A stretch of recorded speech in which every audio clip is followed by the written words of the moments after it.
மேட்ச்ல இருந்தா cricket captain, மக்கள் மூச்சுல இருந்தா புரட்சி கலைஞர் கேப்டன். நம்ம கேப்டன் ஐயா எவ்வளவு உதவி செய்திருந்தாலும் அவருக்கே தெரியாம அவருடைய உடல் மொழியையும் குரலையும் அதாவது மிமிக்ரி செய்து பல மேடை நடன கலைஞர்கள் இன்னைக்கு வரைக்கும் வாழ்ந்துட்டு வராங்க. அதுல ஒருவர் தாங்க என்னோட அப்பா ரோபோ சங்கர். என்னுடைய தந்தையுடைய வாழ்க்கைக்கும் இன்னைக்கு நான் இந்த மேடையில நின்று பேசுறேன்னா அதுக்கு முழுக்க முழுக்க காரணம் கேப்டன் மட்டும் தாங்க. உண்மையிலே ரொம்ப பெருமையா இருக்கு. இது மாதிரி நீங்க சாதிச்சுக்கிட்டே இருக்கணும். கேப்டன் சொல்ற உடனே ஒரு விஷயத்த சொல்றேன், நல்லா கேட்டுக்குங்க. கிரவுண்ட்ல இருக்க கேப்டனுக்கு புரட்சி கலைஞர் கேப்டனுக்கு ஒரே ஒரு வித்தியாசம் தான். மேட்ச்ல இருந்தா கிரிக்கெட் கேப்டன், மக்கள் மூச்சுல இருந்தா புரட்சி கலைஞர் கேப்டன் தான். நடுவர் அவர்களே, கேப்டன் அரசியலுக்கு வந்து செஞ்ச சாதனைகள் வெறும் 20 வருடமாக இருக்கலாம். ஆனா சினிமாவுக்கு அவர் செய்த சாதனைகள் 40 ஆண்டுகால வரலாறை கூறும். அரசியல் அவருக்கு ஒரு முகவரி என்றால் சினிமா என்பது அவர் கட்டிய கோட்டைங்க. அரசியல்ல அவர் காட்டினது சிங்கத்தோட கர்ஜனை. ஆனா சினிமால அவர் செஞ்சது ஒரு மிக பெரிய சகாப்தம்.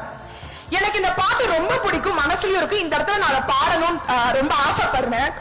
இன்றைக்கும் என்றைக்கும் நீ எந்த நெஞ்சத்தில், அன்புக்கும் பண்புக்கும் நீ எந்த பக்கத்தில், மன்னவன் காவிய நாயகனே, என்னுயிர் தேசத்து காவலனே, வாழிய பூமியில் கார்முகிலாய் மழை தூவிடும் உன் புகழ் வாழியவே. பதவி காலத்தால் மாறலாம், அரசியல் சூழ்நிலையால் மாறலாம். ஆனால் மனிதநேயம் கலந்த சினிமா பணி தலைமுறைகளை கடந்தும் இன்னைக்கு நிலை நிற்குது. அந்த சினிமா தாங்க கேப்டன் நம்மளுக்கு தலைவரா மட்டும் இல்ல, ஒரு உறவா இன்னைக்கு நம்மளுக்கு கொடுத்திருக்கு. நிறைவாக இன்றைய தலைப்பு கேப்டனின் சாதனைகள் நிலைத்து நிற்பது காரணம் சினிமாவா இல்ல அரசியலா? அரசியல் மாறலாம், ஆனா சினிமா இன்னைக்கும் என்னைக்கும் எல்லா ஜெனரேஷனுக்கும் ரமணா கணக்கையும், கள்ளழகர் கம்பீரத்தையும், சத்ரியனோட அதிரடியும், சின்ன கவுண்டரோட தீர்ப்பையும், தவசியோட விசுவாசத்தையும் மறக்க முடியுமா நம்மளால?